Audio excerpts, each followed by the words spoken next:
कह रहे हैं कि कांग्रेस को घुसने मत देना, आप वोट बैंक के चलते आपने राम मंदिर नहीं बनने दिया, हम किसी वोट बैंक से नहीं डरते हैं। मुझे दुख होता है और मुझे बहुत तकलीफ होती है कि अमित शाह जैसा व्यक्ति इस देश का गृह मंत्री है। इसलिए दुख होता है क्योंकि उस कुर्सी पर कभी लौह पुरुष सरदार वल्लभ भाई पटेल बैठते थे, और मुझे दुख इसलिए होता है क्योंकि अमित शाह के मंत्रालय में एक मंत्री ऐसे हैं जिनका लड़का लखीमपुर नरसंहार का मुख्य आरोपी है। अमित शाह खुद वो व्यक्ति हैं जिन्होंने 11 बलात्कारियों की रिहाई की हरी झंडी दिल्ली में 2 हफ्तों के अंदर गुजरात के लिए दी थी। अमित शाह वो आदमी है। अमित शाह वो आदमी है जो 5 साल सरकार गुजरात में चलाने के बाद, 8.5 साल दिल्ली में रहने के बाद अपने रिपोर्ट कार्ड पर चुनाव नहीं लड़ सकते हैं, चिर परिचित अंदाज में गंदा घिनौना पोलराइजेशन करते हैं। मुझे दुख होता है ये कहते हुए कि ऐसा व्यक्ति इस देश का गृह मंत्री है। बहुत दुख होता है। मुझे दुख इसलिए होता है क्योंकि जब 11 बलात्कारी हंस के रिहा हुए और हम लोगों को लगा कि सिर्फ रेकमेंडेशन इनके एमएलएज ने दिया होगा, राहुल जी जैसे लोगों ने जो संस्कारी बता रहे थे, जिनको टिकट भी मिल गया, नरोडा पाटिया के मुख्य कन्विक्ट जिनकी लेगेसी आगे बढ़ाना चाहती है उनकी लड़की, अब पता चलता है कि जी नहीं, महिलाओं के सम्मान की प्राचीर से बात करेंगे लाल किले की प्रधानमंत्री मोदी, और हरी झंडी रेपिस्ट को रिहा करने की देंगे अमित शाह। इनका क्या नैतिक अधिकार है महिलाओं पर बोलने का, या सुरक्षा पर बोलने का, या दंगों पर बोलने का? जी गौरव भाटिया।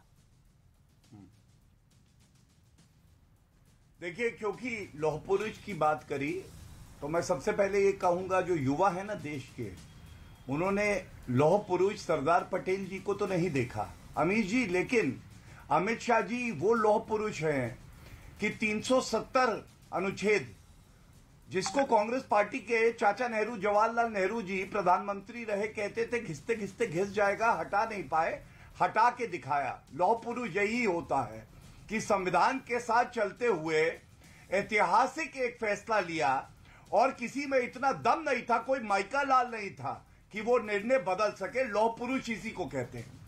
दूसरी बात, इन्होंने कही दुख होता है। दुख मुझे भी होता है अमीर जी, मैं आपको बताता हूं दुख क्यों होता है।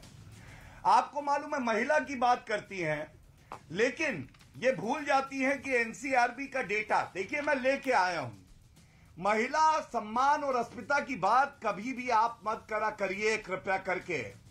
आपको मालूम है राजस्थान में 6,337 बलात्कार के मामले हैं, दर है 16.4, गुजरात से 8 गुना ज्यादा रेप की दर गुजरात में 1.8, और हम सुनिश्चित करेंगे कि वहां पे एक भी ऐसी घटना ना हो। लेकिन मुझे भी बहुत दुख होता है जब अशोक गहलोत श्रद्धा मर्डर कांड को कहते हैं कि एक धर्म विशेष के व्यक्ति को, जो कि टुकड़े टुकड़े कर देता है एक हमारी बहन के, उसके धर्म के आधार पर प्रताड़ित किया जा रहा है।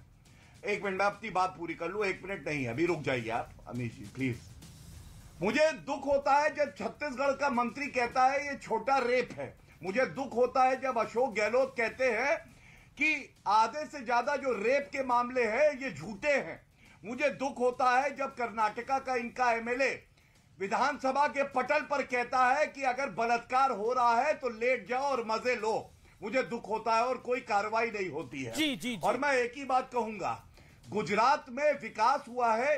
हमने देखा किस तरह से आज कसौटी अगर कोई है तो वो श्री नरेंद्र मोदी जी की ईमानदारी, किस तरह से उन्होंने गुजरात को विकसित प्रदेश बनाया है।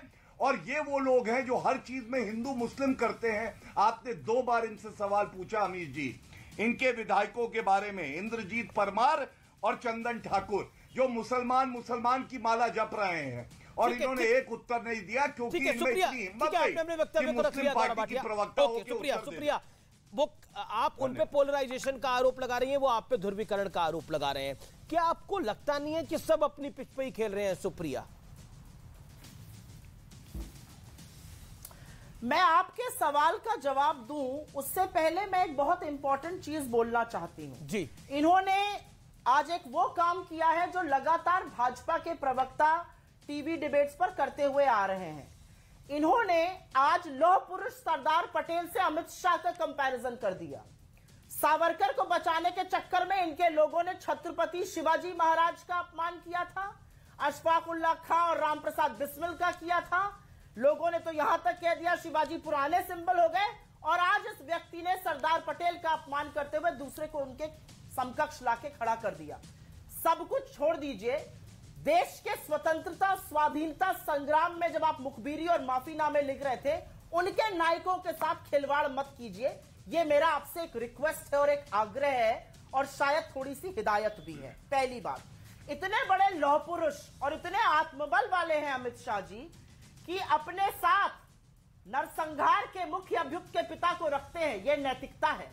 इतने बड़े लौह पुरुष है कि असम और मिजोरम में गोलीबारी चल रही थी और मुंह पे चस्पा लगा हुआ था गृह मंत्री के। इतने बड़े लौह पुरुष है कि नागालैंड के साथ जो अकॉर्ड किया है वो पब्लिकली बात करने में माइका लाल में किसी के दम नहीं है भाजपा में कि उस पर पब्लिकली बात कर ले, उसमें लिखा क्या गया है। ये असलियत है अमित शाह जी की। लेकिन छोड़िए, मैं बाकी बातें करना चाहती हूं। आपने मुझसे एक सवाल पूछा था और बार बार गुजरात मॉडल की बात करनी होगी, क्योंकि गुजरात मॉडल एक फर्जी एम्प्टी फ्लोटिंग बलून। मैं ब्रेक ले रहा हूं, मुझे ब्रेक यहां पे लेना पड़ेगा। अकील खान भी मेरे साथ बने हुए। अकील खान, मैं ब्रेक के बाद आपके पास आ रहा हूं। आप देख रहे हैं आर पार का ये एडिशन। ब्रेक के बाद वापस आ रहे हैं और अब वक्त है आस्क अमीश का। और बुधवार को शाम 4 बजे YouTube पर एक बेहद खास लाइव संवाद मैं करने जा रहा हूं। #आस्क अमीश के जरिए आप मुझसे सीधे सवाल पूछ सकते हैं। आप न्यूज 18 इंडिया के YouTube पेज पे मेरे साथ जुड़ सकते हैं। इस दौरान जो सवाल बेहतरीन होगा उसे मैं बुधवार को शाम 7 बजे अपने ही कार्यक्रम में शामिल करूंगा। निवेदन है, आस्क अमीश के साथ जुड़िएगा। ब्रेक ले रहा हूं।